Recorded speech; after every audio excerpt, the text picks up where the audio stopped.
We'll kick it off by inviting Dr. Duggan, Reverend Duggan, to talk to us a little bit about your own faith teachings on forgiveness and what you have found most helpful in terms of your own personal life, your relationships, your role as a religious leader. Thank you, Rabbi Feldman. Thank you, Rabbi Feldman, and good afternoon to everyone. Thank you for your hospitality and for the opportunity to share with you today. I'm grateful for the opportunity. I have a few of our members are here today. I see in the audience Brother Bobby and his daughter. Where is she? Yeah, and Sister Sheila, who are here. And we're grateful to come to share with you. Obviously, I'm a Christian from a progressive denomination, the United Church of Christ. And when I think about forgiveness as a Christian, definitely the biggest inspiration in our tradition is the Christ, Jesus the Christ, who, as our tradition teaches, gave his life a ransom for all creation. And it was that gesture, God's gesture of forgiveness to all of creation, to sacrifice who we believe to be God's only Son. So obviously that's a huge inspiration and an example of how is this term called kenosis in our tradition. It's self-emptying. How Christ would not first just become human, which was a big deal if you're divinity, and then not only that, to humble oneself to the point of death. The scripture says even to death on the cross. And it is in that process of self-emptying that our tradition teaches that it is when God exalts. There's this text that says, humble yourself before the Lord and God will exalt you. God will lift you up. And so that is a great inspiration. Now, the great thing about both the Old and the New Testament of the Bible is that, contrasted to these great and wonderful symbols and traditions of divine goodness, you have the reality of human beings who are flawed, who never quite make it to apply what God shows us and what God teaches us. And so I'm inspired by all the many biblical characters, and our Jewish friends know, and our friends from the Muslim traditions know as well. The Old Testament, all of the prophets had their shortcomings. Either they did crimes or they had moral deficiencies or something that prevented them from being the perfect creatures that God sets the standard for us to be. And so when I think about that, I'm humbled when I have an opportunity to be in a place like this where, in some places, just the fact that all of us are in a room is a major thing, right? People from not just, believe it or not all Christians get along, or agree for that matter. Certainly not, I don't agree with most of the ones you see on television.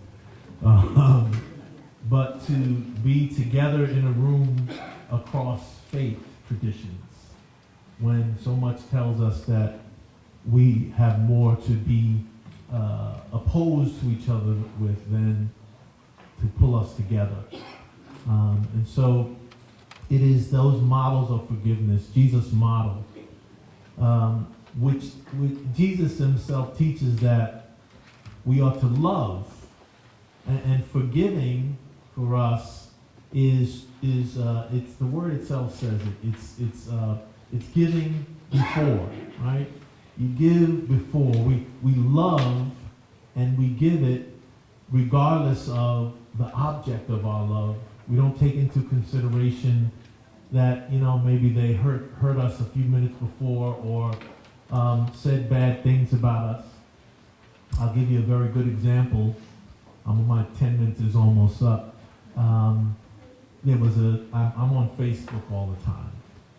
And somebody sent out you probably saw it, a video, and the person in the video was saying, well, President Obama, who is a gracious and wonderful person, how do you agree or disagree with his policy, but certainly no one would argue that he's a gracious man, how he was treated so horribly by those who opposed him, and I'm not talking about policy-wise, just as a human being, for 8 years. And what he was saying was, we got to treat our new president the same way. Right? Called him up, questioned his birth, that he was a citizen, and then all the ways that, so we should do the same thing.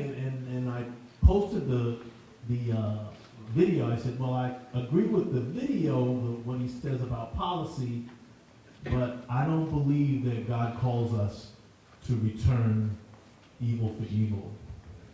And so while I may certainly disagree with whoever the president is, my faith calls me to love that person as a human being. And to love whoever it is, and yet I can stand in total opposition with whatever he believes in. But I don't treat him less than human. And so that is a big deal. Not even I can do that all the time, right? But that, I believe, is with the touch point of forgiveness that speaks to me out of my life and out of my future. So now, Barry, a little bit of your own personal life narrative and how it connects to the forgiveness theme. Thank you for having me here and providing the space where, actually for the first time, Cold space. Cold space. it's a warm heart, a space where it's actually the first time where I'm discussing this journey. Mine is by no means tragic, and there are many people who have gone through my path, through my journey, but mine is unique to me because of my own person and of my own family and the way it happens to me. It did not occur to me up to 5 years ago that I even need to go through a journey of forgiveness. It came to me because I realized that I have been living my life and I have made decisions in my life based on certain fears and based on certain things from the past that I have carried with me. And that took me back to when I was age 10 and 11 during the Iranian Revolution. I am Jewish, and therefore we were a minority. At the time that the revolution happened, I was going to a Muslim school. My friends were all very kind, very beautiful, loved them, they loved me. However, never we were able to go to each other's house. We were not able to drink from each other's cup. And that I took it as a reality, and I took it as if this was okay. But what was not okay is that when the revolution happened, we had a courtyard, and the 4, 5, 6 maybe Jewish kids that went into this school, we huddled up in a room upstairs where all the kids, all my friends, all my teachers, the principals, everyone that I trusted, everyone that I looked up to, everyone who was my teacher and was, I looked up to them. They were there and chanting, "Death to America, death to Israel. Death to America, death to Israel." And the vibration of that sound, the impact and the fear that I took away with me from that moment on. I was always afraid of being Jewish, and then later on, I left Iran. I lived with my grandparents and my uncle in London for some time, until later on I got reunited with my parents. But the sense of abandonment by my country, the sense of abandonment by my friends, by my teachers, and not only abandonment but betrayal, and how I had made decisions based on that. I was never okay. For so long, I was afraid to say I am Jewish, and then having come here in America, I was afraid to say I'm Iranian, because there was a thing with the Iranians. So it was not okay to be Jewish, and it was not okay to be Iranian, and there were so many parts of me that were disconnected from each other.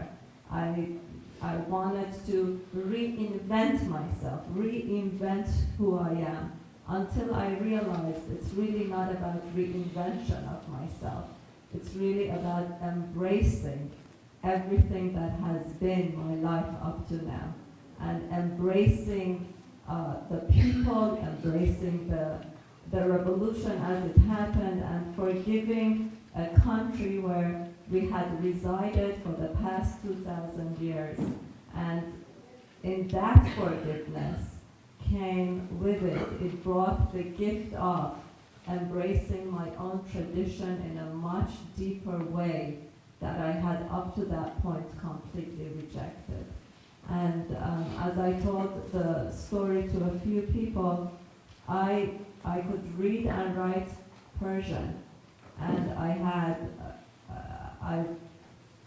I would write poems, and I found these poems a few years ago, and I had completely forgotten about them.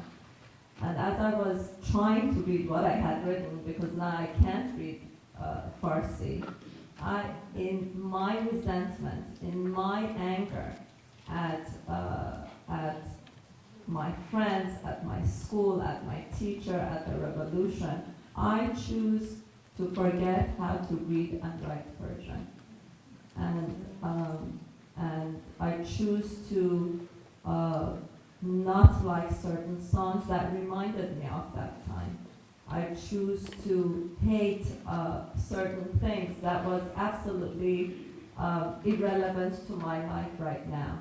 And in the forgiveness, it brought with it so many gifts of embracing all of that and being not only okay with it, but see it as a gift. And in a way, thanking the revolution, thanking those people who turned their back on me, thanking them and saying, here I am today. I am who I am today because of that experience, and thank you for the experience. But it is not for it to define me. My story is not for it to define me, but rather the forgiveness part of it comes so that we can transcend our story, so that we can go beyond our story. And that's why I never like labels. I just like to be called Farangiss, with no labels. Not saying I belong to this organization or this synagogue or this or that, because we have to transcend our story. And hopefully that's a step that I have taken in transcending and being part of the greater whole, which is being part of humanity. I am Jewish, I am Iranian, American, a woman, but at the same time, I am a part of a greater community. I'm part of a greater whole. And the forgiveness has allowed me to step into that. Thank you.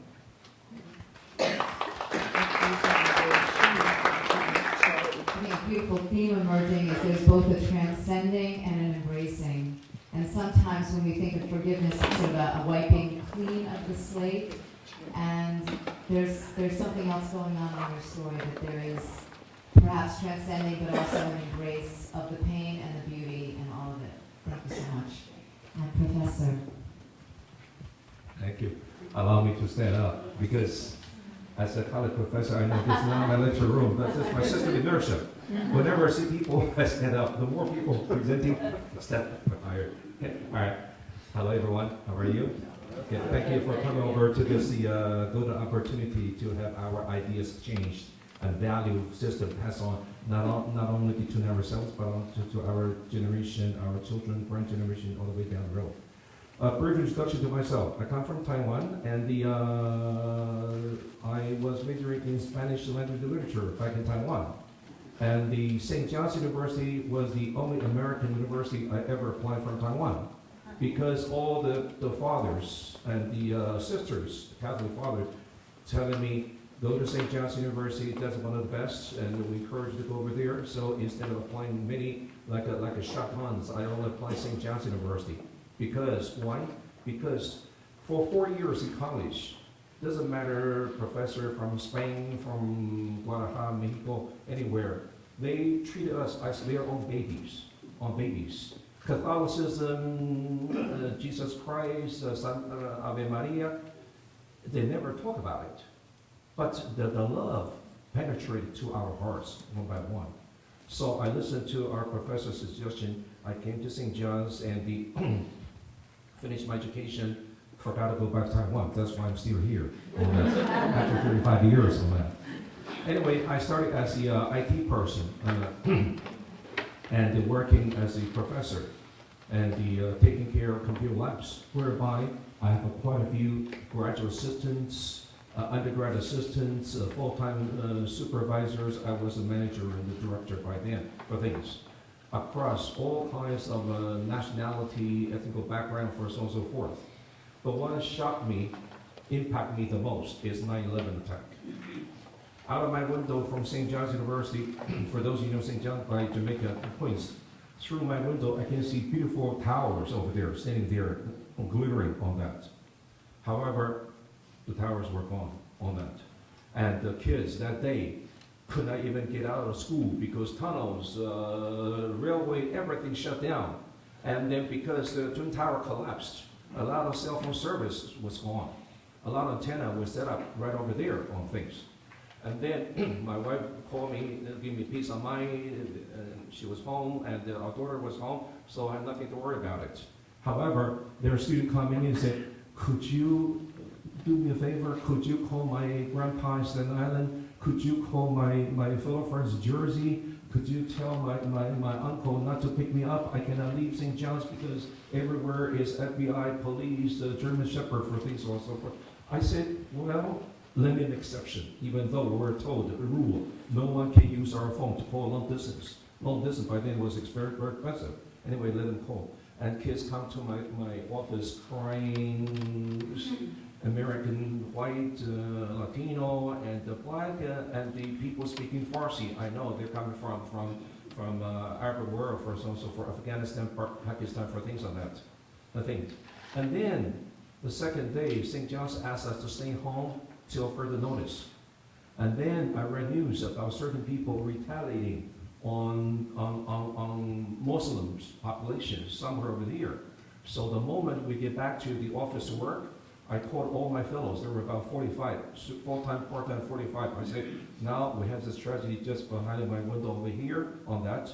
By then, if you remember, the whole Manhattan was covered in huge black cloud for about a week or so for things. I say, now, doesn't matter, it's a white, black, Chinese, Latino, whatever thing, Muslim for things, we're all equal, all right? I don't want any Muslim members here to be hurt. Some are supervisors, some are just a lab assistant, some just internship for things on here. I treat everyone equal on that. And please help you and Tom, Mary, and this gentleman from Afghanistan. We're all working together. There's no difference. Please help each other. And in case there's some kind of accident happening, please report to me right away. I'll be the first one come out to protect you on that. Myself, as a Buddhist, I realized that caring and understanding, accommodating is a must. Not only for leadership, but from the bottom of my heart. Then, second of all, talking about the Buddhist teaching, Buddhists telling us that when we were born, when you were born, I was born, we're all equal. We're babies, toddlers, growing up. Our mind is just pure in a blank piece of paper on that. It is because during the course of growth, we adopted different value systems. We realized certain people got the better Nintendo game, which I don't have. Which people got Mercedes-Benz that my father didn't give to me, so on and so forth. The value system let us bias, or so on and so forth. Our value system is kind of carried away. And then the Buddha teaches us to remove all the unnecessary burden, the debris, the dirty, the biased opinion, and so forth, to return back to the original, genuine, authentic mind, peace of mind. Because no burdens. That's why panelists over here talk about humble yourself, humble yourself. Once you humble yourself, right, you lower yourself 1 notch, 2 notches, whatever lateral, you feel that people are equal on this. And then we can think about, I'm victimized by this. She that retaliates. Lawyers waiting for me to create a bigger case. So he told me it's a half-half, whatever things we can split in between. Go to court, whatever things are for years come. But to do, to be or not to be, to do or not to do, that's a question. So that's the Buddhist teaching. For the last 2 hours, I came over here. This is a very good place. I've heard a lot of sad stories about mostly losing family members and the hatred, the forgiving, so on and so forth. Luckily, I don't have anything happen to myself. But I'd like to share one thing with you. My parents I'm from Taiwan, my parents from northern China. During the anti-Japanese war, 8 years on that, my father told me, when I was a little boy, I knew Japanese are bad guys. Japanese are butchers, are killers, they're rapists, and so on and so forth on that. He saw himself, Japanese soldiers, bayonet Chinese passers-by on the street, only to punish the Chinese. If you don't follow Japanese order, you don't bow to Japanese police officer, bow to military police, they'll bayonet you to death. They found the beautiful girls, they're going to rape. My mom was 18 years old, accompanying her siblings, little potatoes for things, walking on the street in Shandong province in the northern China on that. Right on the street, my mom heard, as a young girl, heard something running on her back. My God, there were 2 Japanese soldiers carrying rifles and bayonet, chasing my mom. She told me when I was about 4 or 5, I didn't know much about what's it chasing, why they're interested in my mom. What's the difference between 18-year-old my mom and her little sibling, only 4 or 5. I didn't know the difference. I didn't know the things. But on and on, though I grew up and understand and know what's happening. She turned around, she couldn't wait to grab all 3 potatoes. They took different alley holes, and they opened the doors and closed the door and hiding it. And even go to the room and telling the owners, please, Japanese, they call Japanese monkeys, are outside on that. So the local people help them to hide under the table, whatever thing, or the backyard for things. Thank God my mom ran away from this. Again, right in the broad daylight on the streets on that. So my mom hated Japanese so much. So did my father. Same generation, same era for things like that. So I have things. But ever since I turned out to be a Buddhist and receiving the teaching, the genuine teaching, I realized that, the Japanese are soldiers during World War II. Not just Japanese walking on the streets in Taiwan. Not the Japanese walking on the street in Tokyo. They're not. That's we're all equal for things. We should do something to smooth out this problem for things like that. Last thing, only a few minutes left. I just want to tell you another thing. After the war, the Japanese left behind thousands of Japanese orphans in northern China. They call Manchuria. For people of my generation or older, you know Manchuria. Northeast portion of China, close to North, South Korea, and Japan for things. Why? They were settlers. They were treated by the Japanese government to cultivate lands, and they took lands from Chinese local farmers, raping Chinese women, and taking the land for them to grow. Suddenly, the war was gone. So the parents are eager to go back home. Home, they don't even know exists in Tokyo, Osaka, or whatever, things like that. So, make a long story short, thousands and thousands of Japanese orphans were left in China, on the streets, or at home, whatever. Because Chinese governments mandated all Japanese to leave as soon as possible. But certain parents just abandoned their children. Or asking local Chinese, could you help me? Or through gesture language, could you help me? We are going there and this baby goes over here. Believe it or not, most of the Japanese orphans were adopted by Chinese parents. This is a true story. If you want, you can do Google search. Even on YouTube, you will see a lot of things of that. And then, for those adopted the Japanese orphans, irritated a lot of neighbors. Look at your guys. I'm going to kill this thing. They killed my parents. They killed the farmland and all the things of that. And you adopted Japanese, our enemies' babies? We couldn't wait to kill them, and you adopted them? And there are a lot of parents are hiding the babies behind the pillars, in the backyard, or do everything, probably even move to different villages, pretending baby doesn't matter as girl or boy, being Chinese for things like that. There are so many cases happening. Even NHK, the Japanese TV station, broadcasted that a lady grew up until the last day. Her parents about to die, Chinese parents about to die. Suddenly her parents tell you, I'm about to die. I know there are many minutes left. I have to tell the truth. You are not my child. And the girl was shouting, says, Dad, why did you give me this kind of trouble? You are Japanese. You're orphans. Your mom and I adopted you. We want to do everything to protect you, to comb your hair as a little girl, and to make sure you can grow up, so on and so forth on that. That's a sad story. But the long story short, it happened again. If you're interested, check the website, check me, you'll see a lot of things on that. That's one thing for sure. To return evil for evil, or with understanding and forgiveness in heart, we can do better. And plus, not only today, we should be here. People pretty much were of the same generation, same age on that. Not only today is a forum, meaningful forum, we can discuss it, but we should pass on this value system to our children, to our grandchildren, to the world, which they are going to control, to children, not us. Because only through love and care, understanding, this world can be a better world.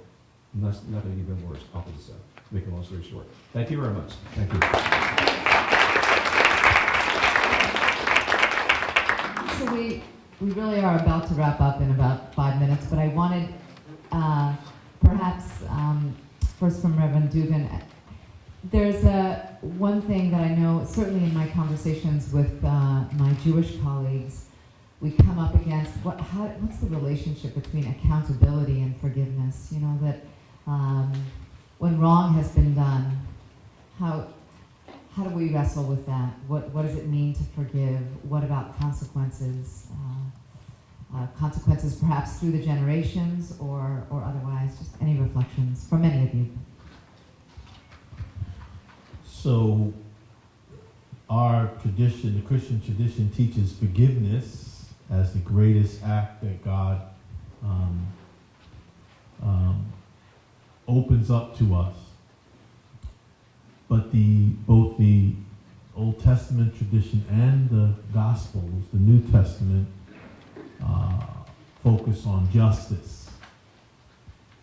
And I guess the best example of understanding how the two are held together would be a 20th century prophet, Martin Luther King Jr., who is remembered in a distorted way now. We say he was noted for nonviolence. And he even used that phrase, nonviolence. But nonviolence was the short form of a term called nonviolent resistance. What he learned from his studies of Gandhi and of Christianity is that we have to fight for justice. God calls us to live in a world that is just. But we must also love. And the way you do that is you never demonize the person. No matter how much evil the person has done to you. And that's very difficult. You know, it takes a lot more strength to withhold a reaction from somebody calling you the N-word or beating you up or killing you. Takes a lot more courage to withhold and to see the human dignity in a person who is doing evil, or a country or an army or a nation that does evil, and to not hate. That is difficult. It's easier to hit back, isn't it? That is the first reaction. But to love a person or a nation into justice is a lot harder to do. I'm not sure I can tell you how to do that. But I know King was a man who lived it. It takes a certain level of courage to be willing to die for what one believes. And most of us, you know, the person who wants to fight or believes in the retaliation often does that out of fear and not having any other way to figure out how to get the thing done that they want to get done. And so it is a high calling. It is not for everyone to in the world, especially today, where everything on television. I told my folks this morning at church, stop watching both Fox News and CNN. Don't watch them anymore. Or CNBC or MSNBC. Don't watch them anymore. Because it's all sensationalism, one side or the other. Watch PBS News. Or if you want to get a little bit different angle, watch BBC News. But don't watch them, because you're not going to get information. You're going to get emotional food for passion and hatred. And it's so much easier. It's entertainment. It's not news. You know that, right? It's all for ratings. We need to be informed. And if the reason we have religion is so that we can live out something that's much greater than we could do on our own. To love, oh my, I'm working on it. I've been working on it my whole life. To love when hate calls you, and be so much easier to do. And to fight for justice, because I believe, I've always been a warrior for justice. I believe in justice, and I fight for it, and I see injustice, seen my whole life. I'm a black man in America. So the fight for justice is a calling. And so I don't have any way to tell you how to do that. I'm just telling you that's what we're called to. And I believe all of our traditions call for that level of selflessness, that level of self-deprecation, that level of humility. And yet, as human beings, we find it almost impossible to do. Sherry, did you have one thing you wanted to say to bring us home? Thank you. Just a few words. It is not to say that if we forgive, there is no accountability, because there needs to be a sense of accountability and a sense of justice. And we are also taught in our tradition that there are 3 levels of forgiveness, and within each level there is a sub-level. And it is not that we can reach a place of where the Reverend says almost right away. We have to understand that forgiveness is absolutely a process. And it's a process that starts from level 1 and hopefully can go to level 2 and eventually to level 3, where you forgive what was done to you, you forgive the action and the person, and then eventually you can get to a place where you say thank you for the experience. But at the same time, it doesn't give it permission for the person not to be